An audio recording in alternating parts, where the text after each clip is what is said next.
You play with Drew Brees, Matthew Stafford, play with the best of the best. It was a lot of sacrifice. Isa Abdul-Quddus. Pass is intercepted. Intercepted by Isa Abdul-Quddus. And it is intercepted. Isa Abdul-Quddus. Tell us about that journey. How did you go from college to getting to NFL? My college career was like really up and down. I'm moving through different positions. When the scouts were here, I ended up running the 4.27. I went to an all-star game, played well in it, and then the draft came. I went undrafted, and I was crushed. How did you pick yourself up after that? I didn't really know what to do, but what I did was just continue training. Eventually, I had a couple teams call me. We chose the Saints. That was the best opportunity. Now the contract comes up for renewal.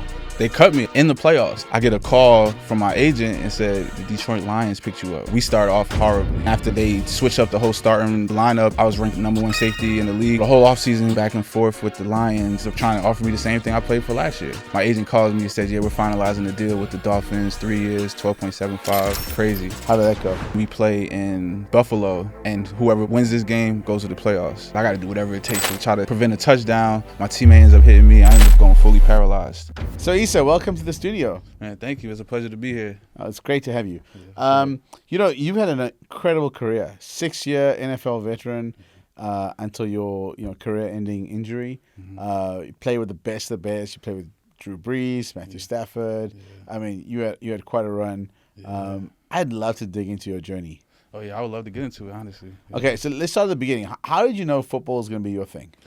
Football was something for me early.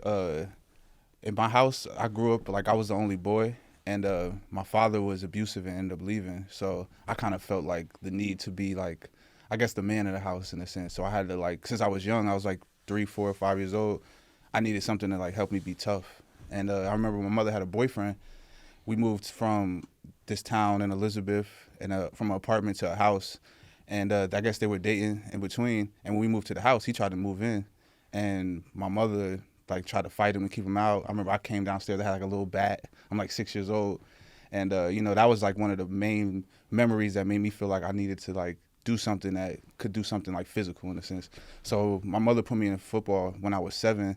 And from there, it was just, I played flag for 2 years. And then I went to play tackle. And that's when I realized, oh, this is what I need, because flag football is super easy. You're running around, nobody hits you, you could just do whatever you want. But when somebody hits you, that's really like changes your mind. That makes you recognize, okay, how do I play? It makes you feel like you have to be a little bit more dangerous in a sense. So, football just kind of attached to me then, because it kind of gave me that ability to feel like I could protect, and I could feel like I could get strong enough to be able to be good for my family in a sense. Okay, so that's, it's always the challenging beginnings that lead to greatness. Yeah. So you decided to make this your thing, your career, and you trained.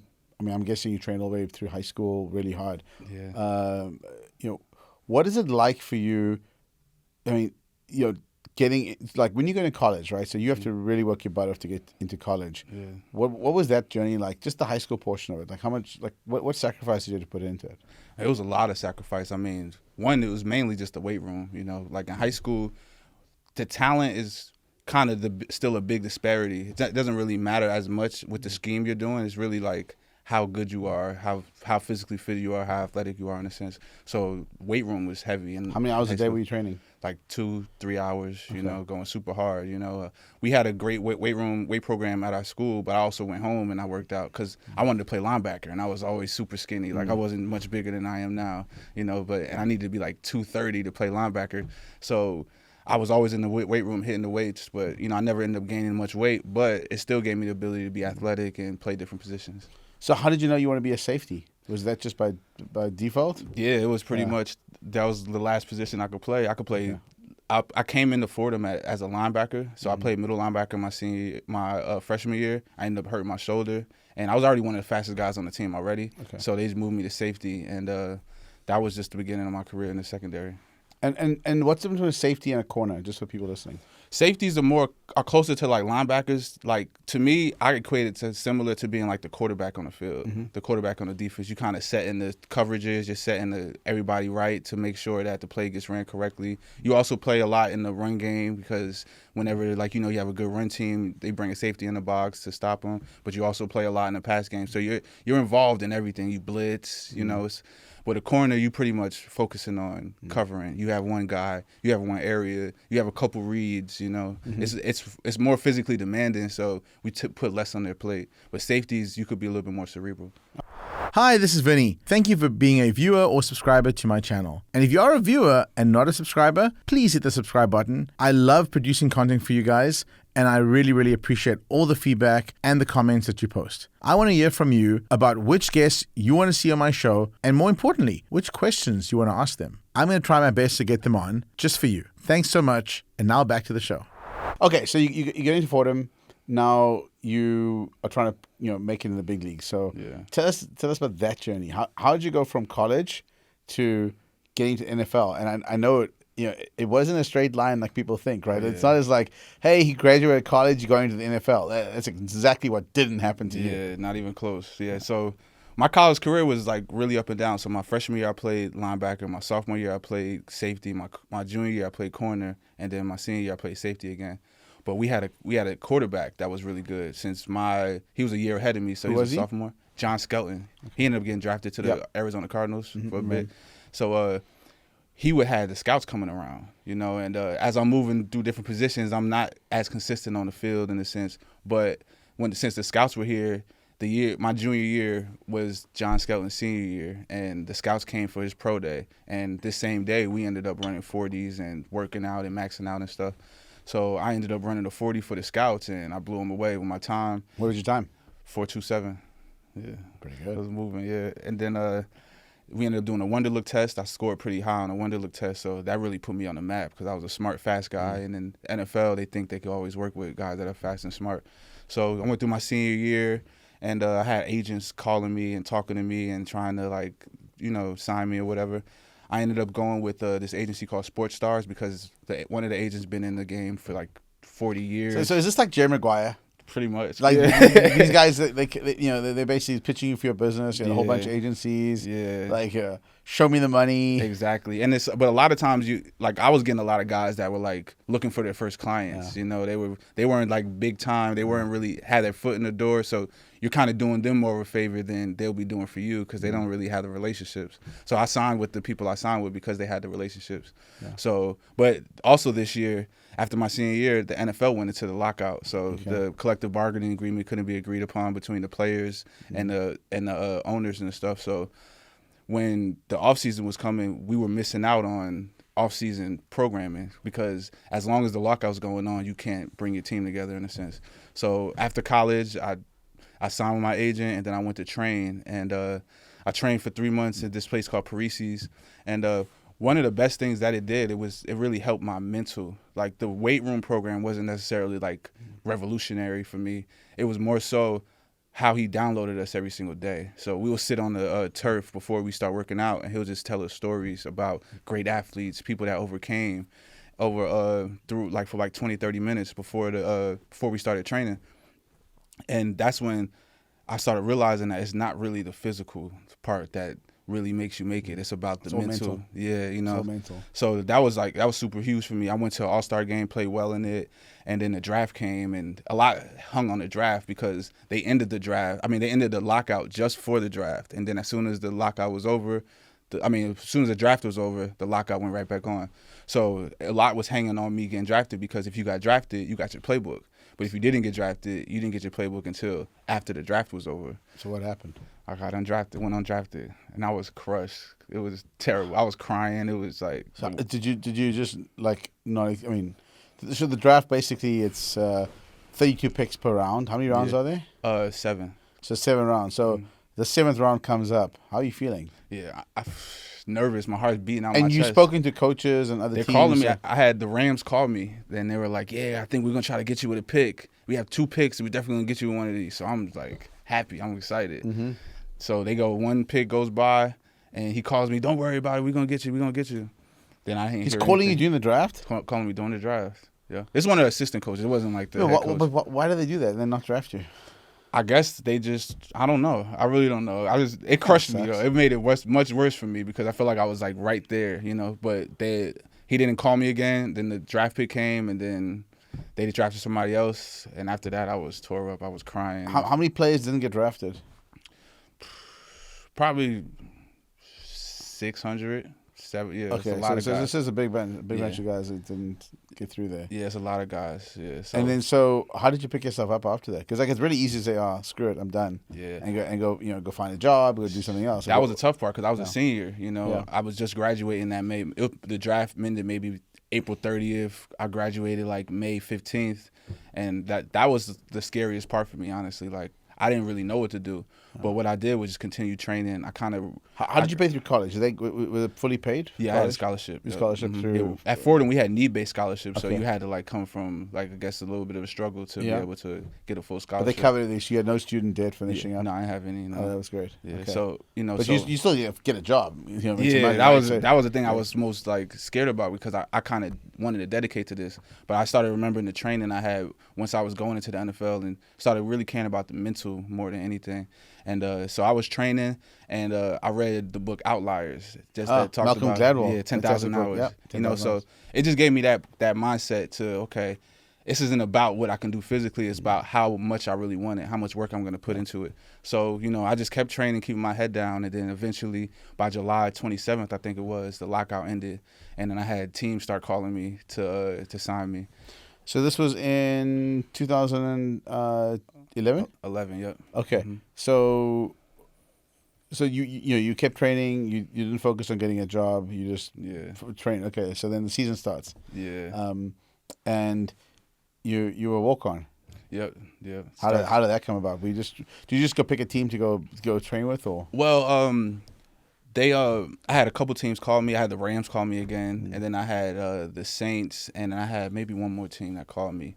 And I just talked to my agents. I discussed with my agents what was the best option. I wanted to go to the Rams because they seemed like they wanted me the most. But from hindsight conversation, my agent knew the GM of the Rams, and he said I had no chance of making the team. So why did they screw you around? he doesn't know. The coach that wants me is like doesn't know that they're not looking for other guys. They just trying to get guys that they like. Okay. So with the Saints, there were a lot of older guys. They won a Super Bowl 2 years before that. They had a lot of older safeties, a lot of older players on there, and the Saints had a rep for taking undrafted free agents in a sense and having them have impacts on the field.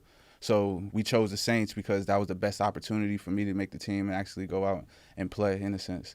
So was that like a specific game, the walk-on game that you got pulled into, or no, so we go into training camp. So essentially, most of the guys, the training camp, this team is 53 players, and when you go into training camp, it's 90 guys. Okay. So you have to go through training camp. You ever seen Hard Knocks?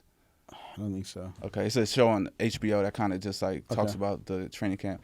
But so you're 90 part of the guys. squad, but you're not getting paid. I got a $5,000 signing bonus, and Okay. then they give us maybe like $1,000 a week for Okay. just being there Just in a being there, sense. okay. Yeah. So, the main thing was I wasn't getting any reps at first. So I'm sitting on the sideline just watching in a sense. But what was helping me a lot was special teams. But are you on the roster? No, well, it's still I still have to make the team. Okay, so you have me on the team. You're just watching. You're just Yeah, there. it's 90 players, so they call us camp bodies in a Okay. sense. So like they just need guys to take reps off of the starters for Okay. camp in a sense. But So at the same time, how did you get your first game? that was we have preseason games. So maybe 2 weeks after training camp, we had our first preseason game. Okay. And I ended up playing probably like the last 5 snaps of the game in a sense, and I played okay, played whatever, But next week goes. I didn't really play at all, but some of the other guys were messing up, so that kind of like left the window open for me in a sense. I ended up playing well in practice that week, and then they ended up throwing me on all the special teams for the third game. And this game, I played lights out. I had like 5 tackles on special teams. I ended up having a big tackle on defense. So now, So then your agents are calling these guys, "Hey, you're gonna lose this guy." Yeah, yeah. So Jerry Maguire all over again. yeah. So Okay, so how did they negotiate for you to get? Was that the contract point? Yeah, I already had the contract. I signed. Was it 3 years, $1.2 million, with okay. a $5,000 signing bonus in a Oh, sense. okay. So you were on the team with a $1.2 million contract for 3 years. Yeah, but I mean, it's not guaranteed Okay. until you until your 4th year in the NFL, none of your contracts are guaranteed. So you could get cut the week after. Okay. And they have Okay. no financial liability in a sense. Okay. So then you played out the 3-year contract. Yeah, I played 3 years. Okay, and so the same. So they basically, it's like a call option. Yeah, it's exactly. a call option on some talent. Exactly. And the guy plays it out. We get a cheap safety for a couple of years. Exactly. Okay. Yeah. So you get to play. So you got to play with Breeze for a while, and then now the contract comes up for renewal. Yeah. What well, happened? they cut me. I got cut in the you playoffs. got cut? I got cut in the playoffs of my third season. So Why did they cut you? It was interesting. I'm not really sure, but I think the coach just ended up having the thing against me because they cut me and signed another safety. Okay. But from his perspective, he was telling me, "Oh yeah, we need to make a roster move and this and that." But I think it was just like a personal agenda in a sense because the year before our coach was suspended. You ever heard of Bounty Gate? No. This was like when. I do. I remember that. Yeah. So you got certain players on the field or something. Yeah, there was claims that that players were playing to injure. They were paying for injuries and stuff. So I was on the team for that. That was my rookie year, and our head coach got suspended for the year. So when he came back like new. Were you on the receiving? You were on the delivering end. Yeah. So our head coach got suspended. So he literally told you to go after certain players. I wouldn't say it was that. To me, I took it more as a mindset thing. He was like, "I want you to go out there and be a killer. I want you to go out there and put fear in their hearts." I didn't take it necessarily like Go break his leg. I wasn't really playing like that in a sense, but I was playing more aggressive because that was like kind of our mindset. We wanted to put fear in their hearts. Okay. So before we go into the next stage of your career, so what's it like being a professional athlete, joining a professional team in your rookie year? Was it hazings? Did they give you shit about anything? Was it very professional? It was a little bit of both, but they showed me a lot of love because I was undrafted. I only had a $5,000 signing bonus. Yeah. Usually, the hazing is financial. They come and run your pockets for everything. Okay. But you're on a $1.2 million contract. Is that only if you play games? It's only if you're on the roster. Okay. For those games and stuff. So that was total. So whatever. It was like 365 my rookie year, maybe like 385, and then however much. So based upon like 17 games a season or whatever it is. Yeah. Okay. So then, what is the difference between being a college football star and being a rookie in the NFL? Well, the biggest difference is that from college, it's part-time. You go to school first, mostly. That's really the main thing. Yeah. But when in the NFL, you're dealing with people that spend 100% of their time on football. So that's why college kids always have like that learning curve in a sense because these guys, and the studying of you is so much deeper. Like they know every single thing that you can't do and what you can do. So the biggest thing is just the time spent on the game and how much is needed. Because in college, maybe 3 guys are professional worthy on each team if you're playing in like a big conference in a sense. But when you're at the highest level, everybody dedicates their entire life to being great. So you have to find a different edge outside of just being better than everybody. So, I'm guessing like in college, and I've heard this separately, but like in college, it's even though there's a party scene, because I never went to a U.S. college, so there's this party scene. You had to watch your other degenerate friends, who shall not be named, go out and party, drink it up, have a good time, and you had to go and work out and use all your spare time for that. It's 4 years of just hard training. I wouldn't say that. Okay. I would say I was a part of a part of that degeneracy. I had a time in college, but when it came to like going to the NFL, that's when I cut everything out. No partying. I was drinking a gallon of water every day. Okay. So just full on focus. Mm-hmm. Okay. And then what's the NFL party scene like? Everything you want it to be, honestly. I want to hear some stories. Yeah, well, New Orleans was great because it was like a small town vibe. Yeah. But it was great, but it also wasn't because it gets redundant. Yeah. Apparently, so you can't date the cheerleaders, right? I don't think so. I heard there was a rule. Yeah, I don't think you can. But I don't think we had cheerleaders. I don't think every team has cheerleaders. Okay. Yeah. But, the party scene it's love. Like New Orleans, you go out, they comp you bottles, they show you love. All the women are always going to be there for you, especially in a small town like that. But the best part was really my off seasons because I would go to New York. I would go back to where all my friends were in a sense, and we would go to the clubs and had a time of our lives. Okay. Yeah. No, because I know like people think like, just the viewer from the outside is like, these football players, like, they just party hard, right? Yeah. And you hear all the stories. And, I think as a wine guy, I think the baseball teams are just bigger into wine. Yeah. I've heard they just like pop bottles of Scarecrow all day long when they go out partying. So I'm always interested to see what the NFL guys do. Yeah, I think it's because they have so many games. I think like with football, it's work hard, play hard. You know, you go super hard for 6 days for one day for Sunday, and then after the game, whether you win or lose, honestly, like guys usually go out to have that release in a sense. Yeah. Okay.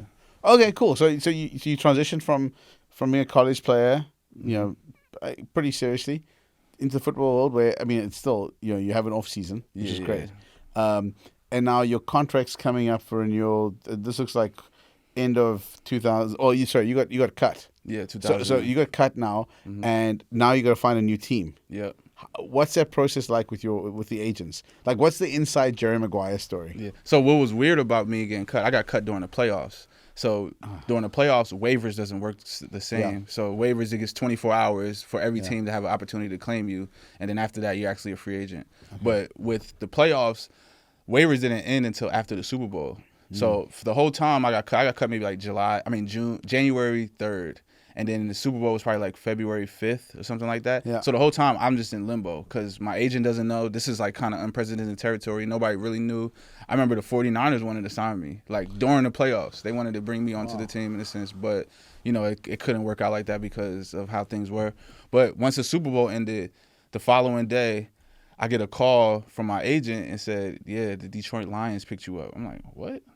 I was blown. I was like, how? I couldn't even like fathom it. But what come to find out, my special teams coach for my rookie year was the head special teams coach for the Detroit Lions, and he went to the coach. How does that work? How do they pick you up without you knowing about it?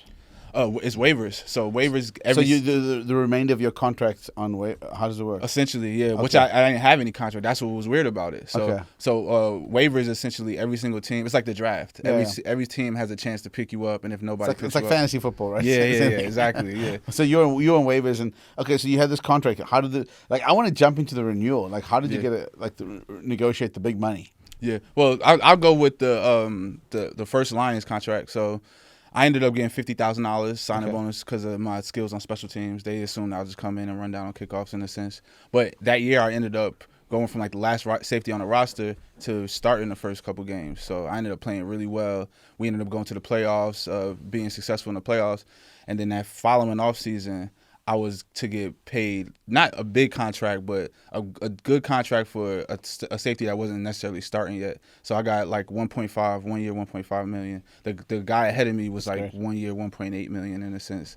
So this year was my year to like develop into a starter. So I go through camp. We start off horribly. We start off like 0-6, and I ended up having my first start, the 7th game. We ended up winning it, and then we ended up going 1-7 in the first half of the season. And after that, they fired the GM, fired the vice president, and like it was pretty much a new regime because all the coaches feel like they're on the hot seat. You know, they feel like, well, we're the ones next. So they switched up the whole starting lineup, and I start starting. So the back end of the season, I played lights out. I ended up going 6-1 in the back end. Wow. And I was ranked like the number 1 safety in the league for that time period. You know, amazing. So, congrats. Yeah, thank you. Yeah. What did your mom think about that? She was blown away. You know, because she was a huge football fan since I was a kid. You know, she was just like, she was just so happy I was living my dream, but she was like happy to be a part of it too. What did you do for your mom? I got her, took her places. You know, she was one of them people that didn't really want anything from me. She always talked about like, I don't want my kids to feel like they have to give me anything. So she didn't let me buy her house. I ended up paying off her house, but that was a fight. You know what I mean? Like, she just didn't really want to feel like that I owed her anything in a sense. So, you know, I'm thankful for that for her for sure. Yeah. No, yeah. I know, like, as a kid who grew up in a, you know, I grew up in Africa. We weren't very, you know, like wealthy or anything like that. And we just, you know, when I made my first money, I always wanted to like take care of my parents in some way. Like they didn't need the money necessarily, like as much, but it's just always good to. And a lot of people do this. Like people just, you know, do something nice to their family. I sold my one company. I took my everyone on a cruise ship. Oh yeah, it was kind of cool. Like just small stuff. Yeah. But you and your mom obviously have a great relationship, right? Oh yeah, so she passed away a couple years ago, unfortunately. Yeah. Mine too, a few years ago, 6 years ago. So yeah. I know it's like, but it's always good when they see you. Like it feels good that they see you achieve at least what you hope they wanted you to achieve. Exactly. In life, She got to see a life that she never was able to have for herself. Yeah, so exactly. I was glad that I was able to afford that for her and show her something differently. Oh, that's awesome. Yeah. Okay, so now you're at the Lions and you are top of the league, and you're gonna get your contract renewed by the Dolphins. Yeah, so that's what was the crazy part. I know there's a crazy story. Yeah, tell me the crazy story. So after the season ends, I told you I had my agents that were like vets in the game. My older agent. I had two agents. So it was an older agent and then a younger guy that he was kind of like same company, right? Yeah. But he's working with the older agent and he's kind of gonna take over all the older agents' clients as he retires out. The older guy was like, "You're good, don't worry about it." And then the younger guys, he's kind of like a skeptic about things. So he's like, "I don't know." So in the off season, you're only allowed to talk to the team that you're actually on. And then once the free agent signing starts in March, that's like they call it the first day of the new league year. Then you can start talking to other teams. So from what I'm getting back from the Lions are pretty much trying to offer me the same thing I played for last year, because there's new ownership, which is 1.3, 1.5. I think it was like 1.8. They were trying to offer me for 1 year contract. For 1 year contract, and I'm like, no, I did more than this. I mean, from my perspective, I saved y'all jobs. You know what I mean? Like, so like I would think that y'all would like respect me a little bit more than that. So the whole offseason, we going back and forth with the Lions, and so I just decided, I'm not going to go back there because they're not even looking at me at the way that I want to. So the first day of free agency, I'm nervous. I don't really know what's gonna happen. But literally, as soon as free agency opened, my agent calls me and says, "Yeah, we're finalizing the deal with the Dolphins, 3 years, 12.75." Incredible, crazy. You must have been like, when he called you and said that to you, what was the look on your face? I was like I seen a ghost. Like I couldn't believe it. Like it was like I was almost in shock. I just couldn't believe that all my work actually paid off. Wow. Okay. And so you signed with the Dolphins that year. Yeah. And how did that go? Dolphins, that was an interesting thing because it was also a new coach, a new regime in a sense, and we started off a little bit rough there as well. I think we started off like 1-3 or whatever, and it was just something where we had to learn as a team to play together. I think we were all looking to leadership to lead us, but then we got to the point where we realized that our leadership was only going to bring us but so far, and we need to go and take it in our own hands. So, I stepped up a lot with that, just trying to bring the cohesiveness of the defense, like communicating more, hosting meetings so we're all on the same page and stuff like that. Then we go on a run. We win about 7 in a row. And who's the quarterback back then? Ryan Tannehill. Oh, Ryan Tannehill. Yeah. And he was good. Yeah, he played pretty. He was good for us for sure.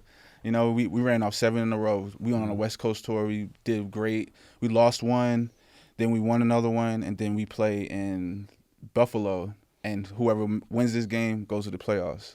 And this is actually the game I ended up getting injured. So. It was, it was a back and forth game, and my mindset is I got to do whatever it takes to win because put your body on the line. Yeah, so I ended up putting my body on the line to try to prevent a touchdown. My teammate ends up hitting me. I ended up going fully paralyzed, and I couldn't even move. I remember trying to get up, and I couldn't move. But wow. Eventually, like all the feeling came back in my body. But when I came up, my right arm was completely paralyzed. Like I didn't have any feeling, anything in it. But my mother wasn't there. Bring that up again. So I couldn't get carted off. I wasn't not allowing myself to get carted off just because she wasn't there, and I know she would just be in a mess if she knew that I got carted off. So I ended up walking off the field, and that was some of the worst pain I ever dealt with in my life. It's crazy. They gave me morphine, didn't do anything at all. Because it was all nerve pain. It's nerve pain. You can't. Yeah, it was crazy. Oh man. Okay, so that was a career-ending injury. Did you guys win the game? Yep, we won. Okay. Yes, I was in the locker room. Even though I was going through pain, I'm watching the game like I'm still playing. Because I was just so locked in. I was so like I wanted to win so bad. I wanted to validate, I guess, what all the work I put in a sense. Okay, so I want to dig into the financial side of things for a bit with you because like this is an issue for a lot of kids. They get into professional sports. They make a lot of money. Mm-hmm. Things don't go as well as they hope it will. They get injured like you, or they just squander the money, or whatever it is. And you hear these stories about like big name NFL players broke, bankrupt. Same with actors, same with musicians, whatever. Mm-hmm. So you got $12.7 million contract. It ends early. Now, obviously, they pay out some large portion of that. I'm sure you have insurances and whatever else to cover that. Yeah.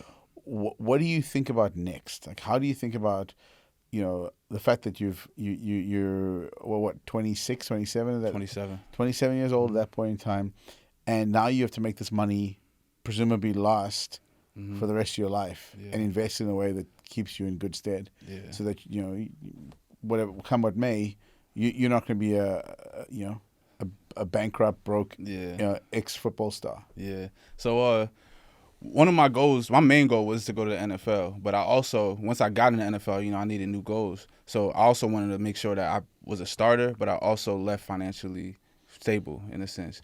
And I remember one day I was with the Saints, and I'm just like walking. It was after practice during our lunchtime, and that's like pretty much a downtime for us.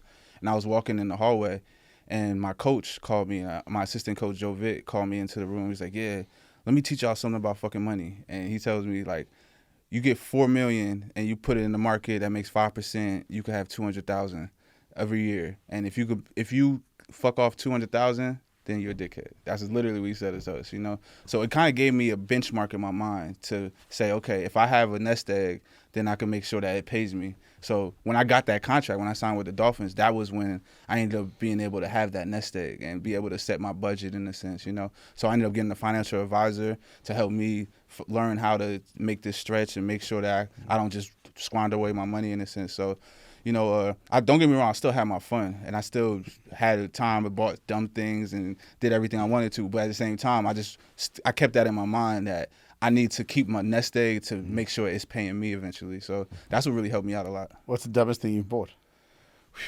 It's too many. I bought a shirt printer machine for $10,000. What's the craziest car you bought? I have a G-Wagon. That was my favorite. Yeah. That's not too over the top. It wasn't. That's a decent car. Yeah, it was 6 figures. So I know, but like these days, 6-figure cars. And I got teammates with Rolls Royces and stuff. Yeah, exactly. I was like, I'm cool. G-Wagon's great. It's respectable. Yeah. Okay, so what did you invest the money in? The market mainly. Did you just get a stock brokerage sort of? It's like pretty bonds, much index. Stock, it's a mix of it, in a sense, And then I started getting into real estate ever since I got injured and stuff. Okay. I had a bunch of friends that were in the carpentry, and one's a plumber, so we kind of built a team out so we could start flipping houses and renovating them and renting them out in a sense. Okay. And then what do you think about your future of your career right now? Like, where do you want to focus on? Is just dabbling with a whole bunch of things, or? I think right now a lot of my focus is on kind of giving back, because I felt like I didn't really have a lot of mentorship growing up. I didn't have a lot of guidance. I kind of figured a lot of things out on my own, and I learned so many lessons along this journey. So I feel like I want to go and give it back to the kids and kind of just help the next generation not have to deal with the same problems that I do. Okay, let's dig in some of the mental health stuff that you've been through, because I know you've been through. You went through depression at some point. It's a tough era. How did you deal with it? What advice do you have for people listening who go through the lows in life like you did, and how do you get out of it? And I mean, you've pulled yourself together brilliantly, given your history and the ups and downs. Like you got your shit together, right? How do you help someone who's like thinks that like it's all over? Yeah, I mean, it's definitely tough. It was a tough time in my life. At the beginning, it was really hard for me to even see like light at the end of the tunnel. But the one thing that I just allowed myself to do was just speak about my problems. I feel like when I left them inside and didn't say anything about them, it was hurting me 2 times. Who did you speak to? Because I think that's a big problem people have, is they don't know who to go to. Yeah. Well, one, my family, but then I ended up going to get into therapy, and I've been in therapy for the last about 6 years or so. Is it group therapy, one-on-one? I did both. So I started off with individual therapy, and then she brought me to her group therapy. I did group therapy for like 2 or 3 years, and then after that, I just do individual therapy probably like once a month now, just to make sure that I'm staying on top of my own mental health in a sense. But, talking about it and just getting the way you feel out is super important, because you can't heal what you don't reveal. So if you just keep it within, you just keep it inside of you, you're not really going to be able to get past it. But if you put it outside, your problems just seem just a little bit smaller, and you might have somebody that you could relate to that has the same issue as you. When I think about your journey, the toughest part, if I was in your shoes, was obviously the injury. Because you'd worked hard, 20 years of your life to get there. Yeah. And it gets taken away from you in a second. Yeah. Like, what is it like? I mean, how long were you in hospital for? How long was the recovery period? Yeah, the recovery period is long. I mean, I'm still recovering, honestly. Okay. So I had to have a reconstructive nerve surgery, which was great because I found the right doctor at the right time. There's this guy that played in college football. His name Inky Johnson. He's a motivational speaker, and he has the same injury as me, but it happened in like 1990. So his arm wasn't able to heal. But when I got injured at HSS, the Hospital for Special Surgery in New York, they just opened up a wing for my exact injury. So, and there's a small window. You had 6 months to get surgery on it, or you're just going to deal with the permanent damage. So I found them. I ended up getting the reconstructive surgery. It was 13 and a half hours. It was crazy long. And, the tough part was just not having my physical body back. Like I was an athlete. I liked playing sports. I liked playing basketball. I liked running, lifting weights. I had to get a stationary life in a sense after that because it wasn't but so much I could do. What can you do these days? I can do everything now. Okay. My arm's pretty much back, but I still have little things to get back. Yeah, so it's still small muscles that needs to grow back in a sense. Time heals wounds, right? Yeah. So you can kind of recover from it. It gives you this mental fortitude. Yeah. And then you reflect back and say, well, I got through that. Yeah. When you get through tough times, it makes the next tough time, on a relative basis, easier. Yeah. You're like, well, I can get through that. I can get this. Is It's easy. just time. Yeah. People wonder, I go through stressful moments and crazy stuff happening in my companies and stuff that other people be falling over and collapsing, and I'm like, yeah, that's nothing, man. You should see what I've been through. Yeah. It's kind of the same thing, right? You just get battle tested. Yeah, but I think it's something you also have to just learn. Yeah. I think it's something that you have to really understand the process of. I think my injury, that was one of the blessings of it, was that I didn't really get to see my recovery. So, somebody tears their ACL or they pull a groin, you could work out for a week or two or a month or so, and then you see the recovery. With mine, for me going just like this, took 6 months, just to get my wrist moving, So I would get upset thinking that things weren't changing, but then the therapist I'm working with is like, well, you couldn't do this 6 months ago. Now look what you're doing. Yeah. So it just made me think, oh, snap. Okay, things are happening. It's just happening super slow. I think sometimes we get caught up in the mix of it, and we don't recognize that things are drastically changed from they were in the past. It's the world of this instant gratification we're so used to, right? Yeah. Not everything happens so quickly. Yeah. Being a safety in the NFL means that you have to be really good at communications. Mm-hmm. What's your strategy, and how would you, in a chaotic sort of environment? Mm-hmm. What's your strategy for making sure you can communicate quickly and effectively to your teammates? The thing that worked best for me was asking questions.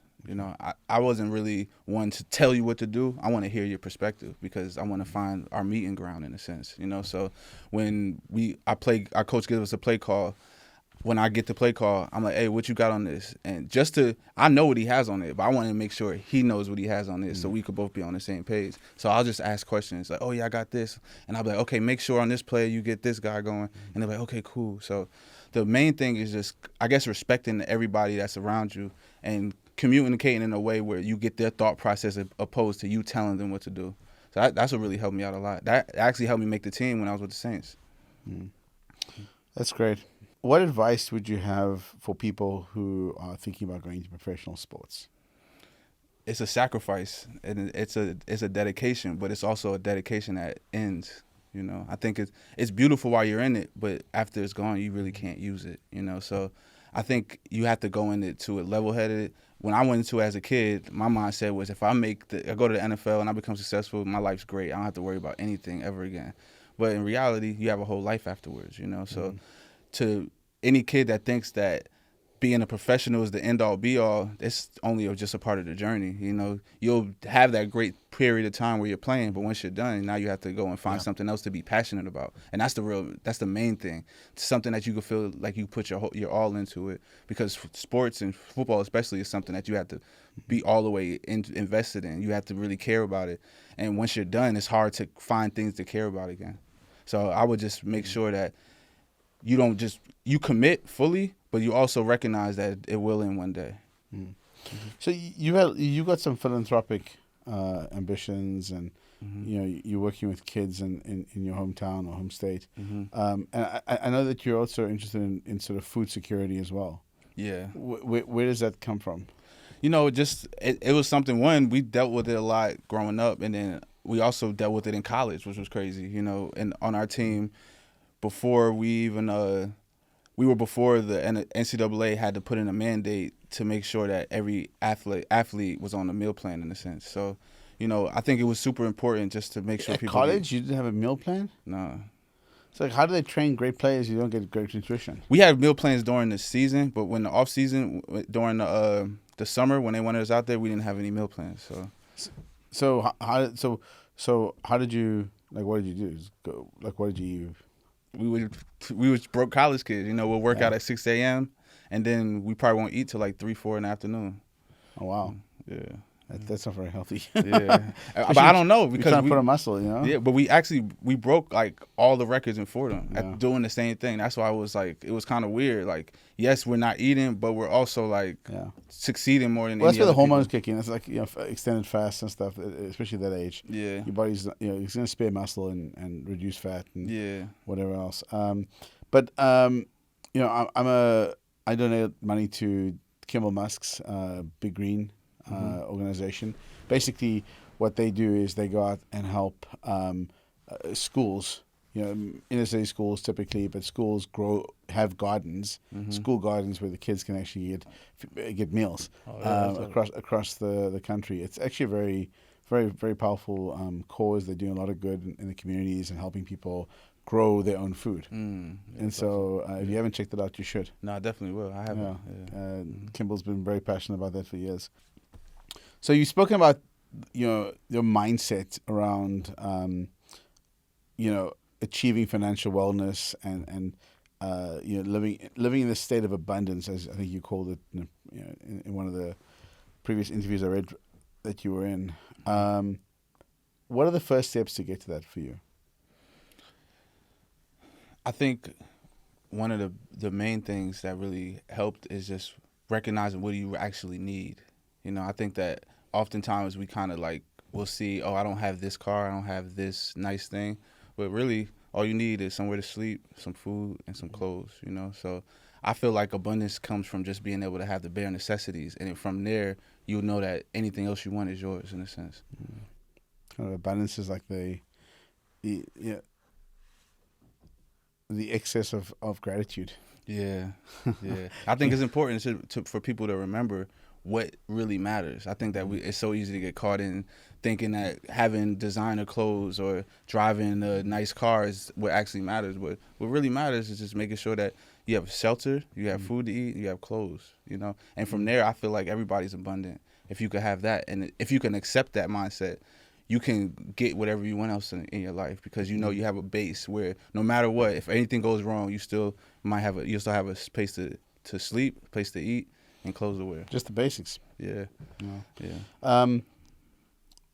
What are you working on in terms of self-improvement and learning new things and advancing yourself these days? I think one of the main things I've been on is just the discipline, getting back. I've been working out, but also just getting back on an educational discipline, like I've been learning about just different things. I've been in the creative field for a while, so I'm looking to invest in a movie soon. I'm actually going to LA to meet with some guys about that, so just to learn about that. I've also been just learning about AI. I'm a really spiritual person as well, so I'm really tapping into like, my inner nature in a sense. So, a lot of my focus is on just trying to become a better me so I can help people become better them in a sense. Well, that's great. Yeah. I love that. Become a better you so you can help other people become better than them. Yeah, I love that. That's great. Okay, if you go back in time and meet one person in history, who would it be? Who's your hero? Malcolm X was one of my heroes growing up. One of the main reason was just his transformation from being this guy who sounded like a racist to recognizing that it's not a race. It's not a individual look of a person that makes them a bad person or not. It's just who they are. He was Muslim. I was raised Muslim, and he went to Mecca and he prayed with other Muslims, and they were white, brown, Spanish, however, and he recognized that, just because the experience you have at home and in your own place is not as great doesn't mean that everybody falls underneath that world in a sense. So I appreciate him a lot because of growth. The reason why I was successful in football because I was kind of numb emotionally with things. Like I was physical because I didn't really try to feel anything. I would always hit people because I wanted them to feel pain, and I was really a little bit more numb to it in a sense, But, I knew that wasn't really effective in the world. So I knew that I had to change. Like, once I got out of football, therapy really helped me open up myself and know that I'm not just what I am on the football field. I can be more than that. What do you think, what's a habit that you have that you think is, everyone should implement in their daily life? I got two. I think mindfulness, meditation is super important. Just giving yourself a couple minutes a day just to sit with your own thoughts and feelings, I think it's super important. And I also think journaling. I think the ability to just write out your own story and have control of your own narrative, because it's so easy to get caught up in all the narratives in this world, So I think that those two help me stay balanced and stay centered, and it helps me kind of move on my own mission opposed to what the world wants me to do in a sense. Give me a false narrative that's out there that you want to correct. I would say that athletes are dumb. I think that clearly not. Yeah. I think that a lot of people think that, like, if you become an athlete, you have to choose between being smart or being an athlete. Yeah. But some of the smartest people I ever met were athletes.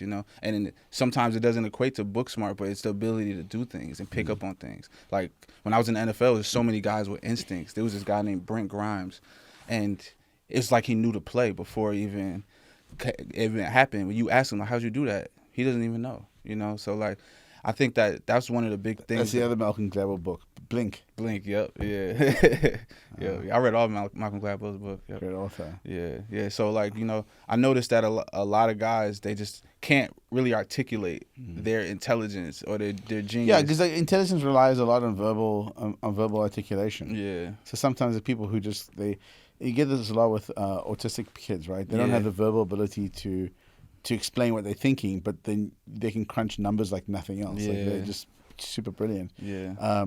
And I think we over-index on verbal articulation over any other form of communication. Yeah, for sure. For intelligence, at least for measuring intelligence. Yeah. If you had to do one thing in your life all over again and change one thing, now obviously your injury, you notwithstanding, what would you change? I wouldn't even change my injury, honestly. Really? Yeah, I wouldn't. I think that as bad as it was, it also helped me grow in ways that I wasn't able to before I was injured, So, but one thing that I would change. That's powerful to say that. I think I probably would have just took advantage of my education a little bit more. I think that, like, I went to college to play football. That was my mindset, But I was at Fordham University, one of the better schools in America, and I didn't really give my best effort, Like, I took advantage of the curve, I took advantage of the light attendance for schedules in a sense, So, like, I still learned and I did all my work in a sense, but I feel like I could have took it more seriously and had just another skill that I would have cared about a little bit more maybe after I was done, or I'd have been thinking about the second part of my career after I was done. What skill would that be if you could choose? I went to school for accounting because I think it was probably easy for me. I was always good at math, but honestly, I would probably go back and do something in computer science. That was something that always really interested me in a sense. I wanted to learn how to code, and I wanted to learn how to, do things on the computers in a sense, but it's never too late. And right now with AI, you could actually just learn the basis of coding and have the AI do the rest for you. That's what I've been kind of getting into a little bit, taking some courses in a sense just to learn about the whole world in a sense, So now that's kind of what I've been doing and looking at. But if I could do it again, I would have started a little bit earlier because I started off in a computer science class. But what killed me, I didn't want to take Spanish. Like, did you have to? Yeah, it was mandatory. Uh-huh. And the first day of class, the teacher said, "This is the last day I'm speaking English," and I'm already overwhelmed on the football field. So I'm like, I can't study Spanish, then accounting, and then all these things. I'm just gonna be so far behind, So I kind of like checked out in a sense. Well, look, I'm glad that things worked out in the end for you, and you're in. You know, whenever you can look back and say, "I wouldn't change a thing," it means you're in a good place in your life. Yeah, for sure. So glad to see it, Isa. Thank you so much for being on the show. Thank you. It's been an absolute pleasure having you, and your words of wisdom still resonate with me. For sure, man. Thank you for having me. Thank you. Great time. Cheers. Yes, sir.